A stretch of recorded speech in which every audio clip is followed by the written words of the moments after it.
All right, Alexis Michelle, first off, thank you again so much for taking the time to chat with me, and congratulations on your All Stars run. Thank you. And I feel like it's safe to say now that we've seen a preview of this week's episode. It's not done yet. Yes, exactly. So I must ask, Team Candy or Team Jimbo? It's an impossible decision. They're so great. They're so great. Just like every contestant on All Stars 8, we all brought our A game. We all came to play and to win. And so, really, anyone from this bunch would have Mhm. been the most worthy winner. And it's true in the top two's case. Both Candy and Jimbo would be fantastic winners. Obviously, Jimbo slayed the competition in a kind of undeniable way. Um, but that does not discount Candy's performance and how brilliant she was and how brilliant she is and all that she represents. Mhm.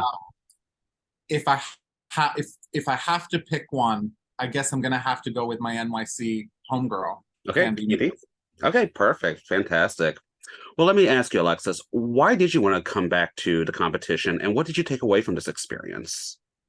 So the the dream being fulfilled of getting on season 9 the first time was huge for me. I had auditioned 8 times before Hmm. getting cast, and it was a dream come true. It was a chance to show my talents. Obviously, I got to slay challenges like Kardashian the Rusical, Hmm. and obviously the Snatch game Yep. went okay for me. Thanks, girl. But I did feel I had unfinished business. I felt like I didn't get to represent aesthetically the queen that I was even then. Even then, I felt like some of the looks that I turned were not on the level of the kind of drag I was doing, even in 2017. Hmm. Now, the drag that I do now is very different, or more fully realized, or elevated, or whatever you want to say. So Hmm. I wanted to represent that, Okay. and that was really my biggest goal. Because when it comes to how you come off on the show or how people perceive you, I think it would have been a fool's errand to try to change minds. Hmm. Um, Definitely. and if anything, this time around, I only added to that fire by giving people lots of confusion and cause for question. Um, and hey, when it comes to entertainment, um, I think the most important thing is being memorable, and I think you can easily say I am never forgotten. Yes, I agree. But yeah, I really wanted to show people visually the queen that I was. Hopefully, get to show some talent again, which I did Hmm. again, slaying the Rusical and the Snatch game. You don't have to win a challenge to win a challenge. Exactly. But I'm really proud of what I did on the runway every single week. Hmm. There were no lows.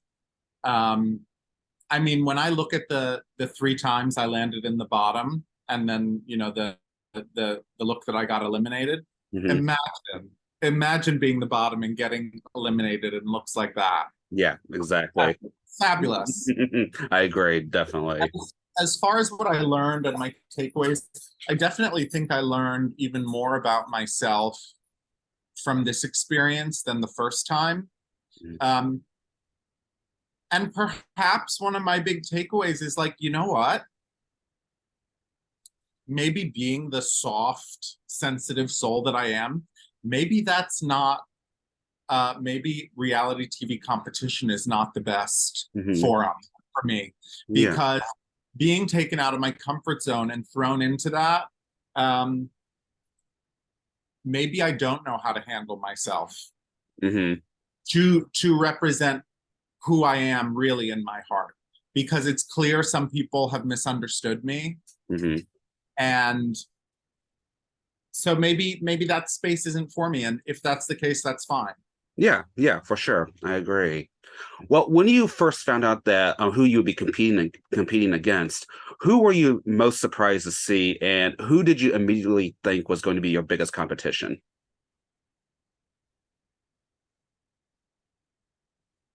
So look, the idea is that we don't know who's there until we walk in the workroom. Yeah. And the creators of Drag Race do a very good job of keeping that quiet. But nothing that anybody in the world can do can stop gossip between drag queens. Of course. It's impossible. So I did have a sense of some people. There were some surprises, but I did have a sense of some people. I'll just share a funny anecdote, whether this is how I felt or not. When I told someone who was helping me prepare to get ready for All Stars that Jimbo was going to be there, my friend said, "Ha, ha, ha, you're fucked." And I get it, because Jimbo's a real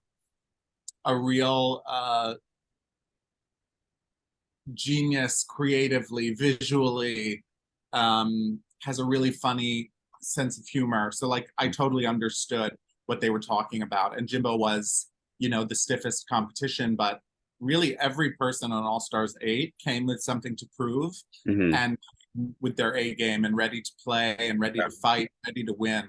Yeah. So this whole group was competition. Yeah, I would agree. Yeah, they definitely brought their A game, definitely. Well, like any season of Drag Race, audiences thrive on the drama. And a lot of the drama seemed to be focused around you, like with Lala's elimination, voting for Jessica, and even the confrontation that led to Heidi leaving. How have you been dealing with the backlash from the fandom? Because, of course, everyone in the fandom has something to say. Yeah, everybody's got something to say. When it comes to that, I like to point out that people love this show so much and they have a sense of ownership over it. And then I think that gives people this feeling of permission to act however they want, say whatever they want to the people on the show, to the people. I think it's easy to forget that we're people. I keep it in perspective by focusing on reality, which is not reality TV, and real life experiences, people that know me, people that I have actual relationships with. Those are the opinions that matter, not the opinion of someone who doesn't know me, doesn't know who I am in my heart, and who makes snap decisions about me based on what they're seeing on a reality TV show. That is naive and misguided to make a snap judgment on anybody based on what you're seeing on television, period. This is not the news. This is entertainment. Yeah. So I keep that in mind. I try to keep that perspective. I focus on real life. I focus on my real relationships. I focus on, a couple weeks ago, I got to make my debut at Joe's Pub here in New York City to 2 sold out screaming crowds. We had an experience together, me and these crowds. We laughed, we sang, we cried. It was everything. So I focus on real life. And I understand that while we spend so much time creating Drag Race and going through this competition, it gets boiled down to 1 hour of television a week. Yeah. And there's a lot of other ingredients that you don't see going into the soup. Yeah. So you just have to keep perspective about it all. And the other thing I want to say, to show some grace to the people who speak in really wild ways online. At the end of the day, I know those people are going through something of their own. And so I try to show them compassion. Because not only do I think they're probably going through something of their own, I also think that in the end, they will feel, if they're conscious of it, they'll feel some sense of regret for speaking to people the way they have. Or on an unconscious level, it will eat at them in a way that they don't even realize. Yeah. So I try to be compassionate. And if you want to get into the specifics of those examples you brought up, I'm happy to talk about them and clear the air because I have things to say about all of them. Okay, well, what do you want to say? When it comes to Heidi's eventual departure on the show, I love Heidi. I support Heidi. I stand behind her then. I stand behind her now and her decision to take care of herself. I think prioritizing one's mental health is number one. For sure. So she had my support then and she has my support now. That said, being dragged into that discussion was nonsense. She has since apologized to me for bringing into that. And the reason that I looked confused or people think I backtracked, I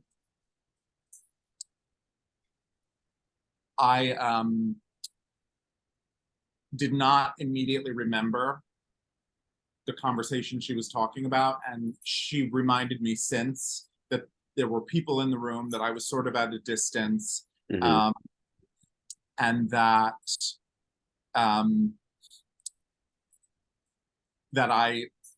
it looked like I heard it, but I didn't say anything, and that I walked away. So I said, hey, very possible. I don't remember it, but very possible. What I do remember was being asked by Jimbo if I had heard about this. And when I was asked, I said, I don't remember, but hey, anything's possible. It's a competition. Yeah, exactly. So that's that. And as far as, my controversial lipstick pulls, there is so much that went into that. And when it came down to Candy and Lala, I had to look at the whole season, every runway. I really tried to consider everything as fairly as I could. And I understand, and in many ways wish I would have gone the other way, because in considering everything, there was still this question of like, yeah, but are you going to return the favor that someone did for you? Yeah. And while other stuff eventually won out, yeah, I do wish I could have done that, because that is the kind of person that I am. So I do feel a sense of regret about that, and that's not a dig at Candy. Candy is an awesome artist, a bubbly and funny and charismatic person who's fun to be around. So it's not a dig at Candy. I wish I didn't have to eliminate anybody. Exactly. I wish the show had a different structure, but 100%. Yeah. I think we saw a lot of positive response to All-Star 7 and getting to see the queens showcase everything, and not have to vote each other off. And that the plunger and the point system, I thought that was all really fun. Yeah, I agree. I kind of wish it was still like that. So yeah, I do wish the structure were different, and I do wish that we didn't have to vote for each other. And so that's what that came down to when it came to Candy and Lala. And as far as Jessica, again, the dialogue I had with Jessica, first of all, I told her to her face that I had made an agreement with Candy. So I didn't hide that from her. And secondly, when I was talking to Jessica, I had a really close relationship with Jessica throughout filming and production. And so in that moment where I'm emotionally saying to her, I can't pick your lipstick, I love you, that's not me saying I'm not going to pick your lipstick. It's me saying, this sucks, I'm struggling, I don't, and, the way people take things and run with them is wild. And to people that do that, again, don't make snap decisions about people based on what you're seeing on television. And moreover, to the people that do, I'd love to see how you'd handle yourself in the same situation. Show me. Exactly. do it. Exactly. I mean, I honestly can't imagine like what was going through everyone's minds when they had to pick a lipstick and all that. And so besides Let some, me just yes. finish on lipsticks, Mhm. saying from week one to uh the week where I eliminated Lala, I voted in line with the entire group every single week. Mhm. So clearly whatever logic I was using was shared amongst the group. Yeah. And the only time that differed was when I pulled Jessica's lipstick, and that was merely because I had made an agreement with Candy. That's Yeah. all. Yeah. That's it. That's it. Yeah. Well, besides some of the pushback that you received, do you ultimately feel like you redeemed yourself in this season? Yeah, I mean, I didn't go into it trying to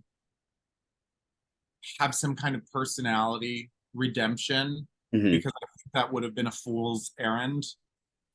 Because you're not going to be for everybody, and that's fine. Yeah. Hmm. Uh, like I said, I know who I am. People that know me know who I am, and I feel fine about that. Okay. Good. Good. But what I did want to redeem was I didn't feel like I brought the fashions the first time. I had a couple moments on season 9 that I was proud of as far as looks go, Hmm. but I didn't feel I fully got to represent the kind of visual drag artist that I am then. And I Yeah. feel like I got to do that on All Stars 8. And I'm really proud of how I looked in the workroom, how I looked in the challenges, and particularly how I looked on the runway every single time. I mean, imagine the 3 times I was in the bottom and when I got to town, imagine looking like that, getting on Drag Race, like Yes. fabulous. Yes, yes, and I totally agree. You really, from my perspective, from a viewer perspective, you really elevated your looks, and I could see the growth and the evolution that you went through. So you should be very proud of yourself. Thanks.